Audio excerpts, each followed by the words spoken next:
بسم اللہ الرحمن الرحیم۔ اچھا جی، ہم آپ کو جو ہے معیشت کے بارے میں بتاتے رہتے ہیں، سٹاک مارکیٹ کے بارے میں بتاتے رہتے ہیں، سرمایہ کاری کے بارے میں بتاتے رہتے ہیں، کہاں پہ پیسے لگانے چاہیے، کہاں پہ اس وقت منافع اچھا آ رہا ہے، کس چیز سے بچنا چاہیے، سونا لینا چاہیے، زمین لینی چاہیے، شیئرز لینے چاہیے، بینکس میں ڈپازٹ رکھنا چاہیے۔ معیشت کے بارے میں بھی آپ کو بتاتے رہتے ہیں، اور معیشت کی سمت سے جو ہے، کیونکہ دیکھیں بات سنیں، معیشت کی سمت جو ہے نا، وہ جیسے کہتے ہیں اکنامک سائیکل ڈیسائیڈ کرتی ہے کہ کون سا ایسٹ کلاس، یعنی کہ کون سا ایسا اثاثہ لیا جائے جو اس وقت معاشی حالات کے حساب سے سب سے بہترین ہے۔ جیسے میں نے آپ کو پہلے بھی بتایا تھا کہ معیشت اچھی چل رہی ہو بری چل رہی ہو، ہمیشہ سے کوئی نہ کوئی ایسی چیز ہوتی ہے، بری سے بری معیشت میں بھی کمانے کے لیے کوئی نہ کوئی ایسٹس ہوتے ہیں، جیسے کہ اس وقت کیش ہوتا ہے، ڈپازٹ ہوتا ہے، اور چیزیں ہوتی ہیں۔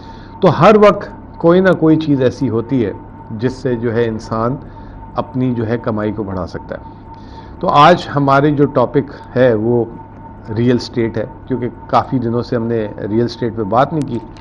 بہت سارے لوگ، کیونکہ سٹاک مارکیٹ میں تو جیسے میں نے آپ کو بتایا تھا کہ بمشکل 15-20 ہزار لوگ ہوں گے جو سٹاک مارکیٹ میں اس وقت سرمایہ کاری ایکٹیو کر رہے ہوں گے، تو وہ اس سے مستفید ہوئے ہوں گے۔ 25 کروڑ کی آبادی میں زیادہ تر لوگ، میں سمجھتا ہوں میجورٹی پاکستان کے جو ہیں وہ زمین کے کاروبار سے منسلک ہیں۔ تو لوگوں کے مجھے ویڈیوز بھی آتے ہیں، پیغامات بھی آتے ہیں کہ آپ کو ریئل اسٹیٹ کیسی لگ رہی ہے۔ اب تو بلڈرز کے بھی آتے ہیں آج کل فون۔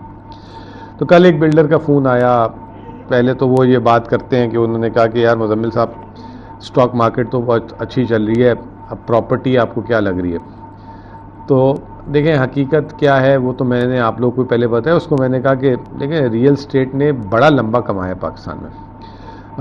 جو میں سمجھتا ہوں کہ یہ 2005 سے 2021 تک پاکستان میں جس آدمی نے جس وقت بھی ریئل اسٹیٹ لی ہے اس نے پیسے کمائے، اور وہ خوش نصیب ہے جس نے 2008-10 میں لی اور ابھی تک نہیں بیچی۔ تو اس کی جو ریئل اسٹیٹ ہے، اگر اس نے 1 لاکھ کی لی تھی تو وہ آج 5 لاکھ کی ہے، اور جو ہے اسی طریقے سے اگر کسی نے 1 کروڑ کی لی تھی تو 5 کروڑ کی ہے۔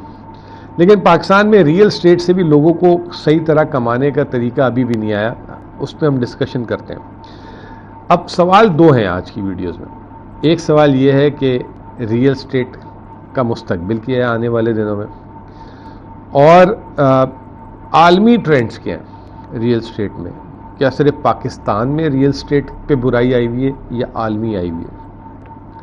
نمبر 1 میں آپ کو تھوڑا سا اس میں بیان کر دوں کہ دنیا میں بھی 2010 سے 2022 تک ہاؤسنگ میں تیزی ہی رہی ہے، تقریباً بیچ میں 1-2 دفعہ جھٹکے۔ 2009 میں امریکہ میں جب وہ جو آیا تھا لیمن بردرز کا جو میلٹ ڈاؤن آیا تھا، وہ پراپرٹی کا آیا تھا۔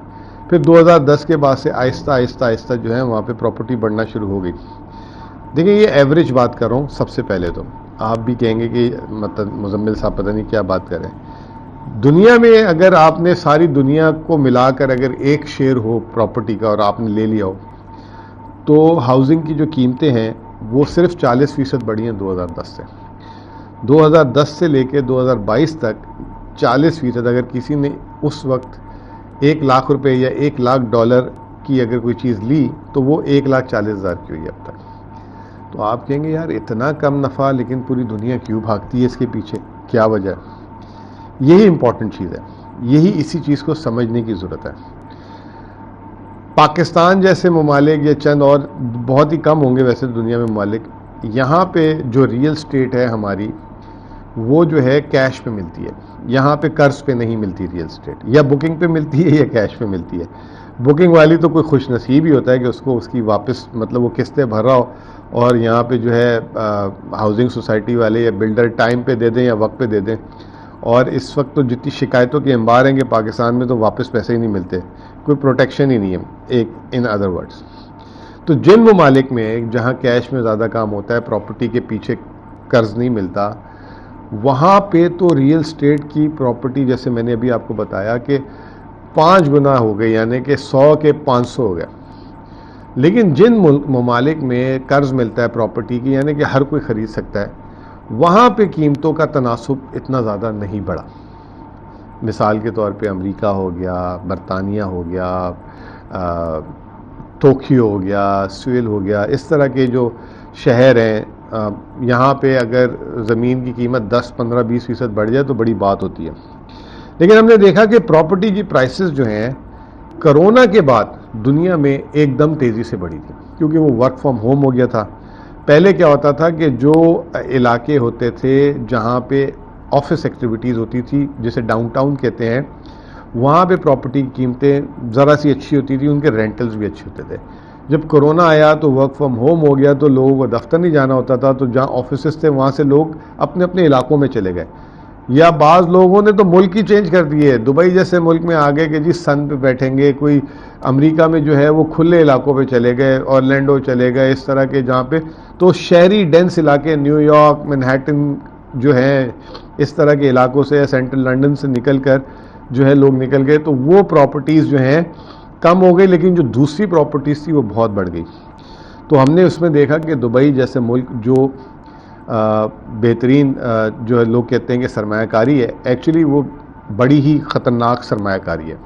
ایک تو اس ملک کی اپنی آبادی دی ہے. میں کیوں دبئی کی آپ لوگوں سے بات کرنا چاہ رہا ہوں، اس کی وجہ ہے، اور میں آپ کو ایک پس منظر بھی بتا دیتا ہوں. 2008-9 میں جیسے آج کل پاکستان کے حالات ہیں نا دنیا میں، جیسے میں نے بھی آپ کو بتایا لیمن بردر کا کرائسس تھا، تو اس وقت آیا ہوا تھا، تو پاکستان میں بھی موت آئی ہوئی تھی. پاکستان کی کرنسی بھی گر رہی تھی، جو ہے مشرف صاحب کی گورنمنٹ ختم ہوئی تھی، پیپلز پارٹی کی آئی تھی، 58 سے سیدھا 90 روپے کرنسی ہو گئی تھی. تو اور اس کے علاوہ سٹاک مارکیٹ فریز ہو گئی تھی، اور پراپرٹی پرائسز جو 2005 سے جو بوم لگا ہوا تھا وہ بھی جو ہے ایک دم ٹھک کر کے نیچے آنا شروع ہوئی تھی. تو اس وقت لوگوں نے پاکستان سے سرمایہ نکال کر دبئی لے کے گئے اور دبا کے لے کے گئے. اور دبئی میں حال یہ تھا کہ صبح پروجیکٹ اناؤنس ہوتا تھا، شام کو جو ہے وہ پروجیکٹ بک چکا ہوتا تھا، اور لوگ کئی کلومیٹر کی لائنیں لگا کے وہ پروجیکٹ لیتے تھے. اور وہیں پہ جس کی اگر فلیٹ بک ہو جاتا تھا باہر نکلتا تھا، اس کا سودا بھی ہو جاتا تھا. اگر اس نے جو ہے 50,000 درہم اندر جو ہے ڈاؤن پیمنٹ کر کر آیا تو اس سے کوئی 70,000-80,000 درہم میں باہر خرید بھی لیتے تھے. تو ایسی تیزی چلتی تھی. تو وہ میرا ایک دوست ہے، وہ مجھے ملا اس زمانے میں، اس نے مجھے کہا کہ آپ کو ریل اسٹیٹ کیسی لگتی ہے دبئی کی؟ تو میں نے کہا یار نکل جاؤ تو اچھا ہے. بہرحال اس کا کانٹیکس کیا تھا یہ بھی آپ سن لیں. کامران خان صاحب کے ایک زمانے میں پروگرام میں بہت آتا تھا، اب تو سالوں سال ہو گئے نہیں گیا ان کے پروگرام میں. تو انہوں نے اس زمانے میں مجھے دعوت دی، اور انہوں نے پاکستان کی، اس وقت وہ جیو میں ہوتے تھے، اس وقت انہوں نے پاکستان کی جو ضبو حال معیشت کا جو ہے نا منظر کشی کی، اور اس کے بعد انہوں نے بتایا کہ دبئی جیسے ملک میں دیکھیں کس طریقے سے سرمایہ کاری گئی اور وہاں کتنی تیزی، اور پاکستانی اس لیے وہاں پیسہ لے کے جا رہے ہیں اور پروفٹ کما رہے ہیں. اس پروگرام میں نے وہ بولا اور وارننگ دی کہ جی اگر آپ جنہوں نے سرمایہ کاری کی ان کے اچھے پیسے بن گئے ہیں تو وہاں سے نکل جائیں. وہاں پہ جو ڈیڈ لاک لگے گا شاید آپ زندگی بھر اس کو، زندگی بھر نہیں یعنی بڑے لمبے عرصے تک ریکور نہیں کر سکیں گے. تو میں نے اس کو مثال یہ دی کہ میں اس زمانے میں یونیورسٹی میں جب پڑھ کر آیا تھا، اس سے کچھ عرصے پہلے، تو میرا ایک ٹیچر ہوتا تھا جان کالس، وہ اس نے ایک بات بولی تھی کہ ایک گملے میں اگر آپ سونے کی کھاد بھی ڈال دیں نا تو وہ پوری دنیا کی کھاد نہیں اگا سکتا، وہ گندم نہیں اگا سکتا. تو اس کے لیے آپ کو زمین چاہیے، اس کے لیے لوگ چاہیے، اس کے لیے یہ تمام چیزیں چاہیے. تو میں نے اس کو مثال دی تھی کہ دبئی ایک گملہ ہے اور اس میں جو ہے پوری دنیا اس وقت پیسے ڈال رہی ہے، تو وہاں قیمتیں بہت تیزی سے بڑھ رہی ہیں اور یہ قیمتیں کریش ہو جائیں گی. میں چند لوگوں کو جانتا ہوں اس زمانے کے، انہوں نے وہاں فلیٹس لیے ہوئے، ابھی تک ان کو کرایہ آتا ہے.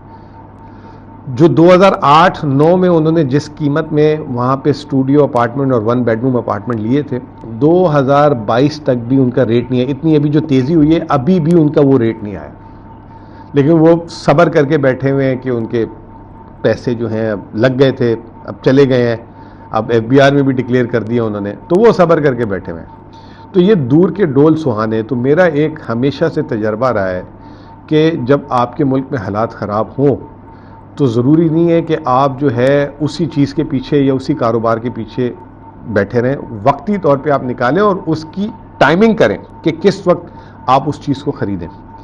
تو ابھی اس بات کو میں آگے تھوڑا سا بڑھاتا ہوں کہ جیسے میں نے آپ کو بتایا کہ اس وقت پراپرٹی مارکیٹ جو ہے پوری دنیا میں 2022 کے بعد سے نیچے آنا شروع ہو گئی ہے. اس کی وجہ یہ کہ شرح سود دنیا میں بہت زیادہ بڑھ گیا، اور باہر جیسے پاکستان جیسے ممالک میں تو لوگ کیش میں لیتے ہیں، تو وہاں پہ شرح سود بڑھنے کی وجہ سے لوگ خرید نہیں پا رہے، کیونکہ بہت زیادہ ایک مکان کی قیمت کا مسئلہ نہیں ہوتا، وہاں پہ جو ہے مہینے کی جو اس کی سروسنگ کرنی ہوتی ہے، جو اس کی قسط بھرنی ہوتی ہے، وہ بہت بڑھ جاتی ہے شرح سود سے، اس لیے وہاں کی پراپرٹی مارکیٹس نیچے آنا شروع ہو گئی۔ لیکن اسی دوران دنیا کی چند جگہیں ایسی ہیں وہاں پہ قیمتیں بہت بڑھ گئیں، جیسے کہ ٹرکی ہے، 122% ٹرکی میں ایک سال میں قیمتیں بڑھی ہیں۔ اس کی وجہ کیا ہے؟ اس کی وجہ یہ ہے کہ 2018-19 میں میں ٹرکی گیا تھا تو $1 کے 6 لیرہ ملتے تھے، آج $1 کے 28 لیرہ ملتے ہیں، یعنی کہ 2018 سے 2023 کے درمیان ان کی کرنسی 400% گر گئی۔ جس ملک کی، جیسے پاکستان جیسے، ٹرکی جیسے ملک جہاں پہ کرنسی کی قیمت گرتی ہے تو وہ جو ہے کچھ عرصے کے بعد وہاں پہ ریئل اسٹیٹ کی ویلیو بڑھنا شروع ہو جاتی ہے۔ اور جیسے ابھی میں نے آپ کو دبئی کی مثال دی، دبئی میں کیوں نہیں ریئل اسٹیٹ 2009 کے ریٹ جو ہے 2023 تک آیا؟ اس کی وجہ یہ کہ ان کی کرنسی ڈالر پہ فکس ہے۔ تو یہ ایک، اور دوسرا جن ممالک میں جیسے میں نے آپ کو کہا کہ بینگلور میں گھر ملتے ہیں، وہاں پہ ریئل اسٹیٹ اتنی تیزی سے نہیں بڑھتی، کوئی بیچتا ہے کوئی خریدتا ہے، اس لیے تو دبئی میں بھی بینگلور تو آپ کو بتاؤں کہ انکارا میں 105% پچھلے ایک سال میں قیمتیں بڑھی، استنبول میں 85%، دبئی میں 17.5%، اور پچھلے سال 50% بڑھی تھی۔ تو میں تھوڑا سا جو میں نے 2008-9 میں کامران خان صاحب کے پروگرام میں جس طرح بات کی تھی، میرا لوگوں کے لیے مشورہ ہے کہ ذرا سا سنبھل کے، اب ان ریٹوں پہ دبئی نہیں بنتا۔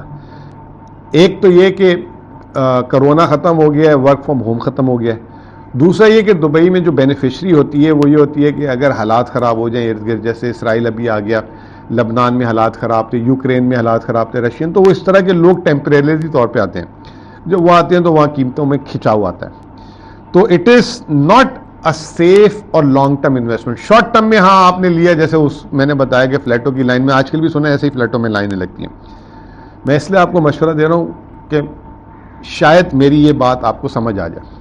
جب میں نے اس وقت دیا تھا تو کامران خان کے پروگرام کے بعد کچھ لوگ مجھے ذاتی طور پہ ملے اور انہوں نے کہا کہ ہم نے اپنے پارٹنرز کو بولا کہ یار یہ مزمل نے بات بولی ہے، یہ بات سمجھ آتی ہے، تو کچھ پارٹنروں نے کہا ان کو کیا پتا، اور کچھ نے کہا اچھا اگر آپ نہیں بیچنا چاہ رہے مل کے تو آپ میرا حصہ بھی لے لیں۔ تو کہہ رہے ہیں آج تک ہم آپ کو دعائیں دیتے ہیں۔ تو اس سے ایک فائدہ تو یہ ہو جائے گا کہ جو ہماری ابھی میں جو بات کر رہا ہوں کہ ایک تو وہاں آپ نے جو کمایا ہے وہ آپ کا بچ جائے گا، دوسرا ہمارے ملک میں لوگ یہاں سے پیسے اس لیے لے کے جاتے ہیں کہ ڈالر میں ہے، ان کا ڈالر بچ جائے۔ تو ڈالر میں ریٹرن میں نے آپ کو بتا دیا کہ جس نے 2010 میں بار سرمایہ کاری کی، 2023 میں وہ $140 ہوئی۔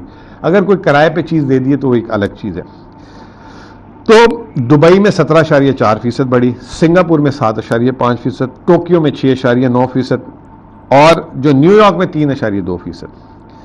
دنیا میں بہت سارے ممالک ایسے ہیں جن کی بہت زیادہ قیمتیں پچھلے ایک سال میں گری بھی ہیں۔ اسٹاک ہوم جو ہے وہاں پہ 14.5% گری ہے، آکلینڈ 20% تک گر گئی تھی، اب 10% پہ رہ گئی ہے، سیول کوریا جو ہے 10%، ہانگ کانگ 8.7%، ٹورانٹو 6.7%، بہت پاکستانی گیا، بہت پیسے وہاں پہ انہوں نے لگائے ریئل اسٹیٹ میں، اور پیرس 3.9%، لاس اینجلس 2%۔ تو میں ادھر یہاں کنکلوڈ یہ کروں گا آپ لوگوں کے لیے کہ پاکستان کے حالات جیسے بھی ہوں، پاکستان میں ہر ایسٹ ایک وقت کے بعد اگر روپے کی قدر گرتی ہے تو اس کو وہ کیچ اپ کرتا ہے، لیکن اب ضروری نہیں ہے کہ پاکستان میں پچھلے 15 سال 20 سال جس طریقے سے زمین کی قیمتیں بڑھی اب اس طرح بڑھیں۔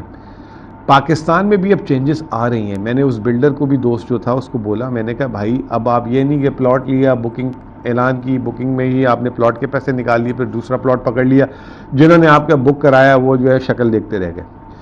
میں آپ کو یہ کہوں گا کہ جس سے آپ لیں کوشش کریں کہ بنی ہوئی چیز لیں، اور اگر بنی بھی نہیں تو سوچ سمجھ کے لیں کہ یہ آیا آپ کو ٹائم پہ دے دے گا کہ نہیں دے دے گا۔ آپ اس کو قسطیں بھرتے رہتے ہیں، وہ آپ کو 3 سال کا بولتا ہے، وہ آپ کو 6 سال 8 سال تک نہیں دیتا۔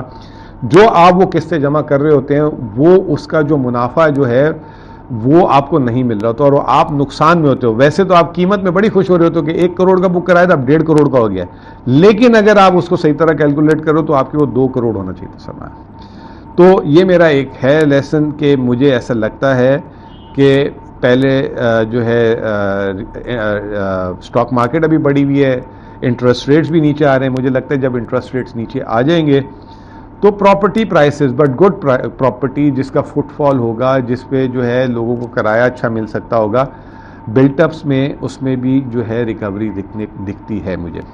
بہت بہت شکریہ.